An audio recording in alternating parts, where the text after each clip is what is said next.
even know what time it is. It's your boy DJ Richie Skye back with some tea, interviews, recaps, and more. And be sure to check the links in the description of this video for trips, for books, one-on-one sessions, and more. Now let's get into the tea.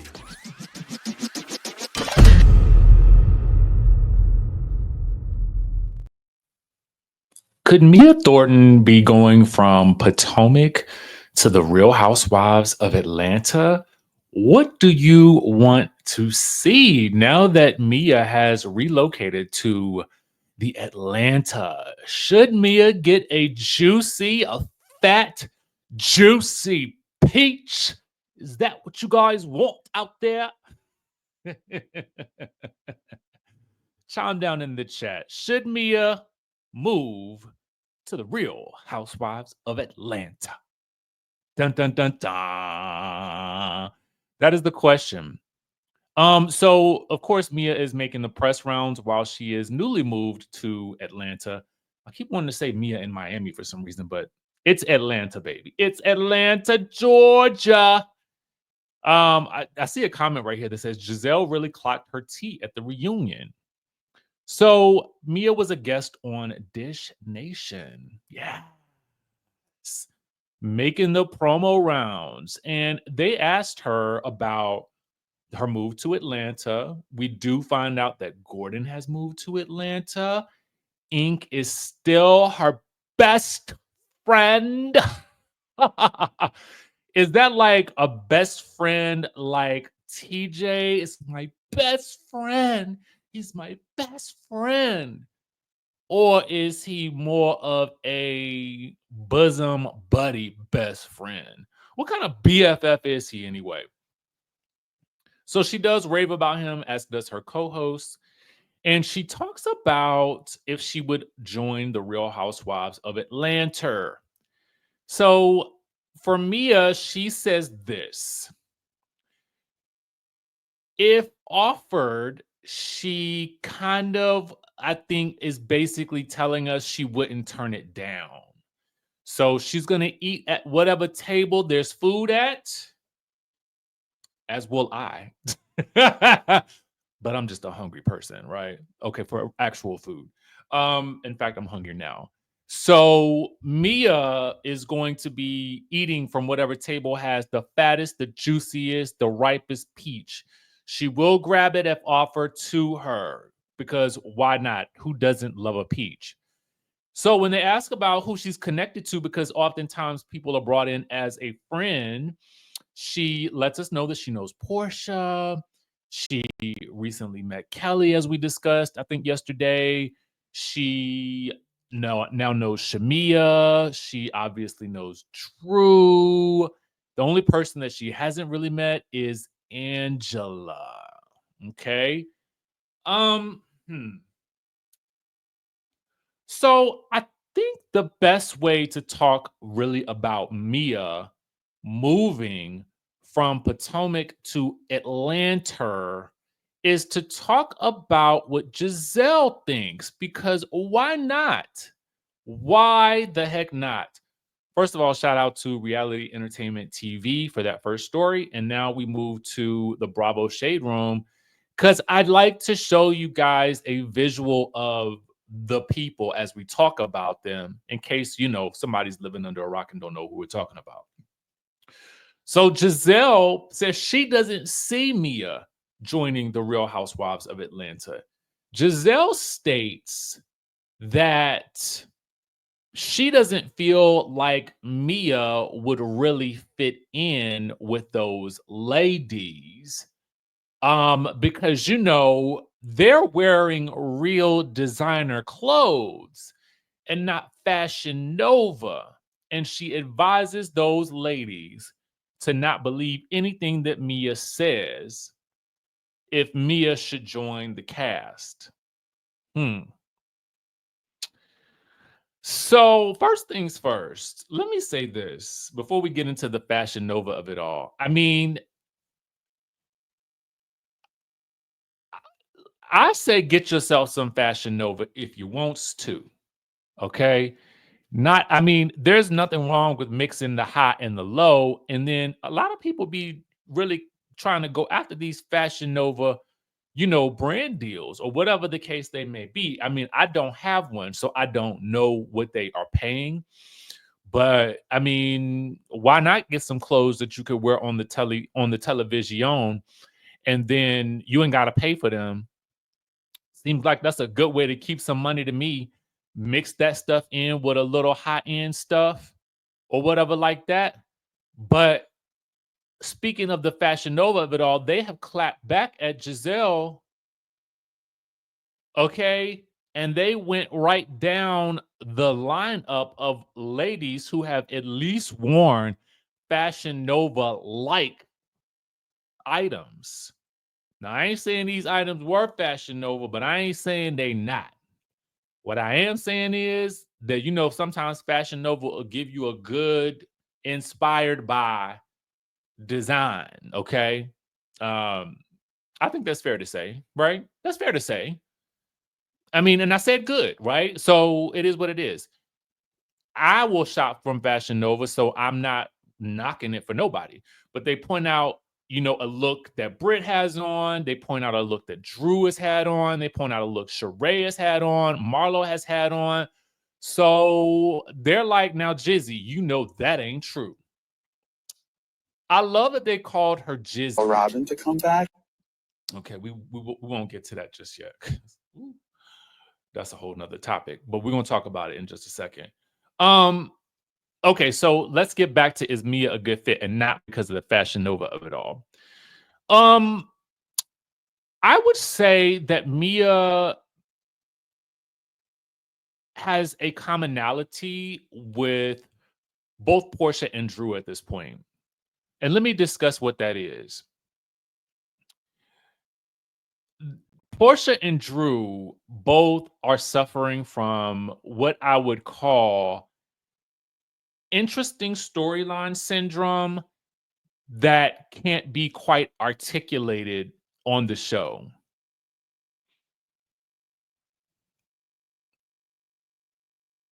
I think y'all get what I'm saying. The Drew and Ralph of it all, the Porsha and Simon of it all. I mean, I feel like those situations, I don't really feel like I know exactly what's going on. With Porsha, it's like she can't film in the home, so we're missing a good part of her actual home life, it feels like, or at least we haven't seen it. With Drew, I'm still kind of confused about the paperwork being released, why she's so upset about that. It hasn't come back up again. So I don't really understand the ramifications of that information getting out there, what it means for her, why she's so upset about it versus Ralph. And it's supposed to be more damaging to him, allegedly. Let me put the alleged badge up here. Let me put the badges up. Badges up. All right. So I just kind of feel like I don't get it. With Mia, it's unfortunate, but I don't quite understand, or I feel like I understand where she is with her relationship with Ink. Are they dating, or is he just her best friend? They say he's just a friend. Oh, baby, what does that mean?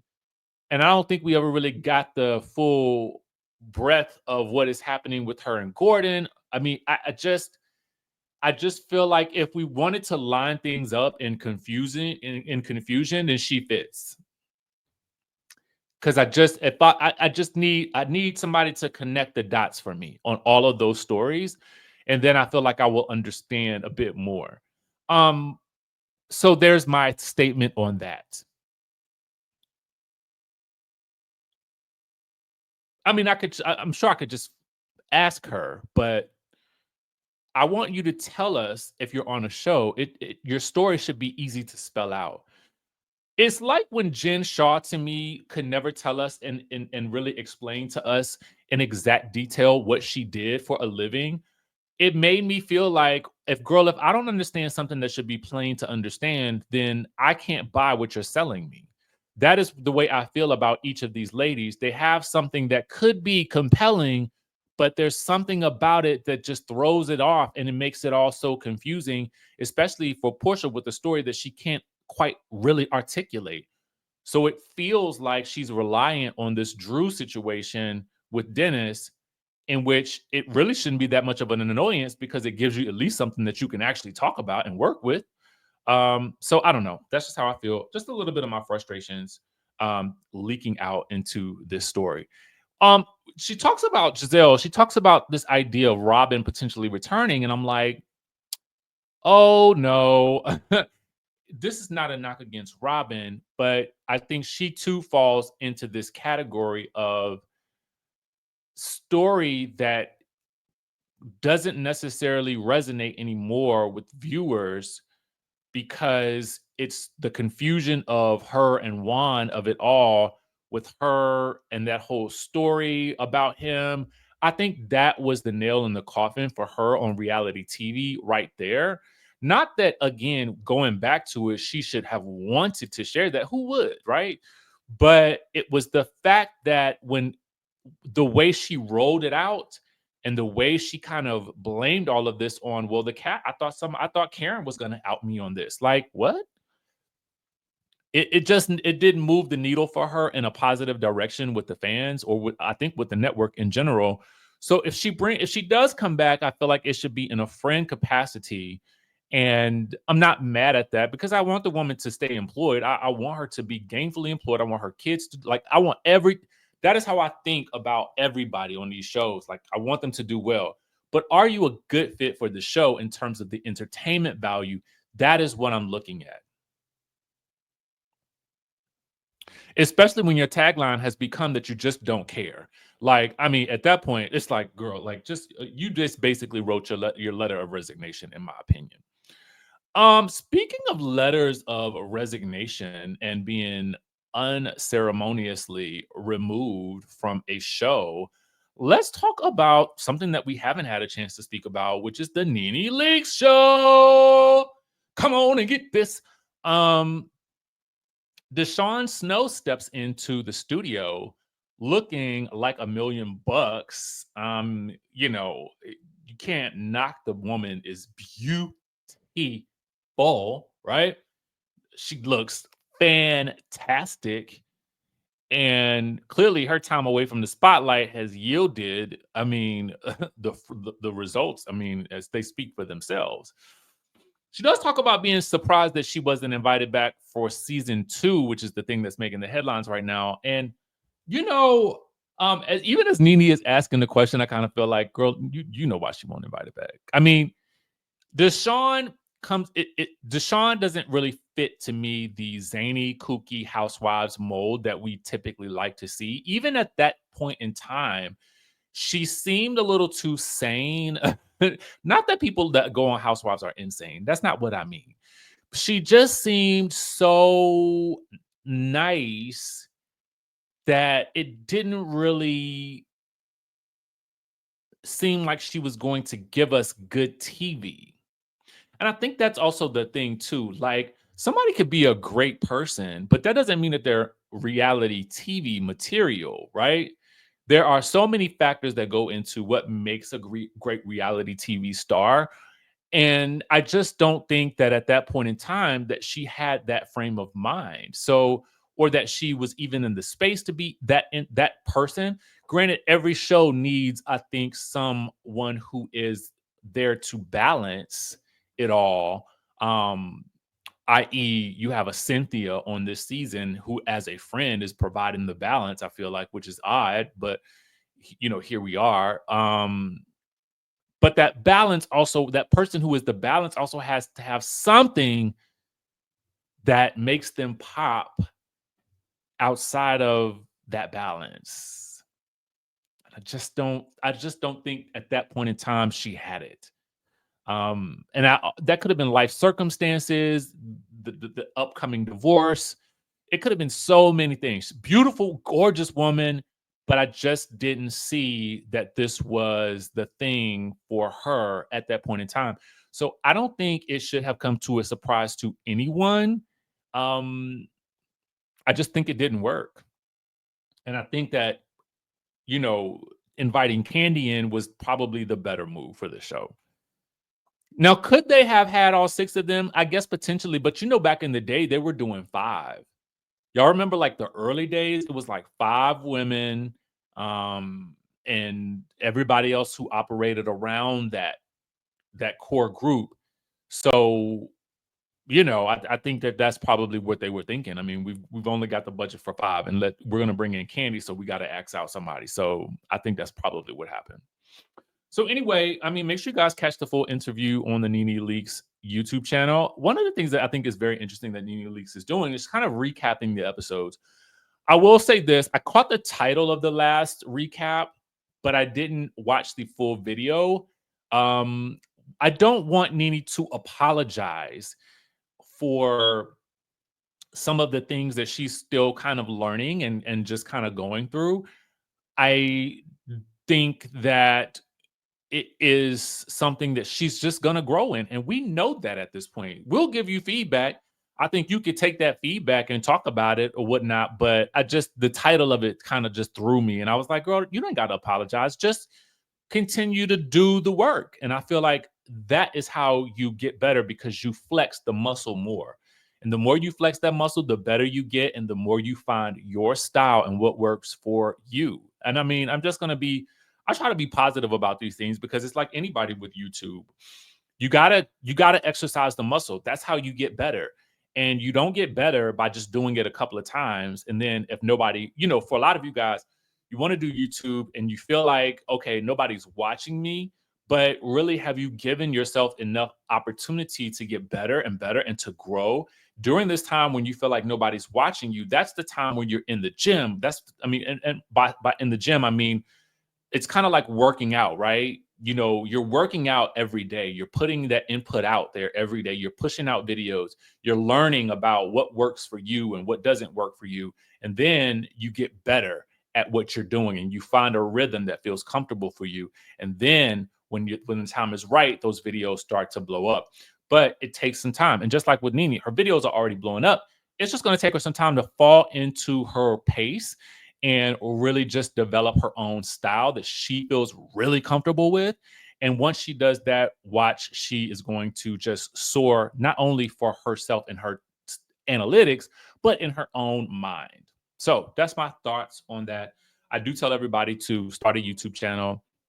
If you need help with your YouTube channel, if you have questions, definitely shoot me an email or something like that. I really don't mind helping people. I have a couple of like ebooks and stuff like that that's available too that might help you. But really, it's about, if I can boil everything down for those of you guys who are just, at a place where you don't have the investment to invest in yourself with finances, invest in your time and just put out content and just keep putting it out and find out what works for you. I mean, obviously there's some tips and tricks you're going to learn along the way, but that's probably the best advice I could give you. And for Nene, I feel like just do it. Just keep doing it, girl. Just keep doing it. Don't second guess. You got to kind of block out take in the meat, but throw away the bones with people who offer critiques. And that way you can, again, find a rhythm that you feel comfortable with. And once you get comfortable, nobody can stop you. Period. All right, y'all. So that's the commentary that I have for today. Make sure you guys subscribe to the channel if you haven't already done so. Hit that notification bell button. And of course, I will catch you in the next video.